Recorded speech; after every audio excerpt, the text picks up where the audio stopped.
What is going on there, guys? Taz and JP here, and today we are going to be starting a new series where we show you the differences between a regular Pokemon and a shiny Pokemon in Pixelmon, and we are going to be starting with easily the fan favourites, the 3 starter Pokemon from Generation 1. So the first Pokemon we're looking at today is Bulbasaur. The one on the left is the boring old normal Bulbasaur, and the one on the right is the shiny new exotic one. So what are the main differences? Well, the one on the left is kind of a dull green, a bit boring, a bit bland. The one on the right is bright, vibrant, it's a lime green and looks just so much brighter. So to wrap it up, if you see something that looks like a giant lime, that's your shiny Bulbasaur. We rate the shiny Bulbasaur 1.5 Pokeballs out of 6 because they've only really changed the shade of green, and although it is shiny, which is a huge plus, there isn't really too much that sets it apart from the original. So second up we have Charmander, and straight away you can see that it's really easy to tell the difference between the two. You got a regular Charmander over here, which looks just like a regular Charmander,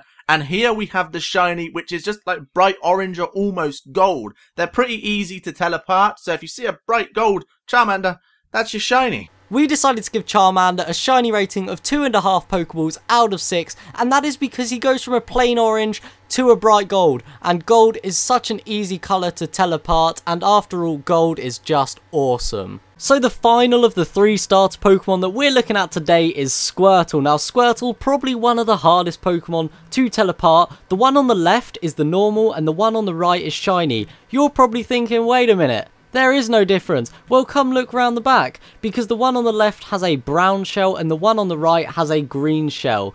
So they are the hardest to tell apart, and if you really want to find that shiny Squirtle, you've got to look close. We rate the shiny Squirtle half a Pokeball out of 6 purely because we just feel that the green shell over the brown shell isn't really enough to tell them apart, and as it is a shiny, which is really rare by the way, there just isn't too much of a difference. So like I said, half a Pokeball out of 6 for the shiny Squirtle. So guys, that just about wraps up our shiny spotlight. If you have any suggestions of which Pokemon you would like to see shiny next, please do leave them in the comments below. So as from Bulbasaur, Charmander and Squirtle, me and JP, we are going to get out of here. Remember, in the comments below if you want to see any shinies.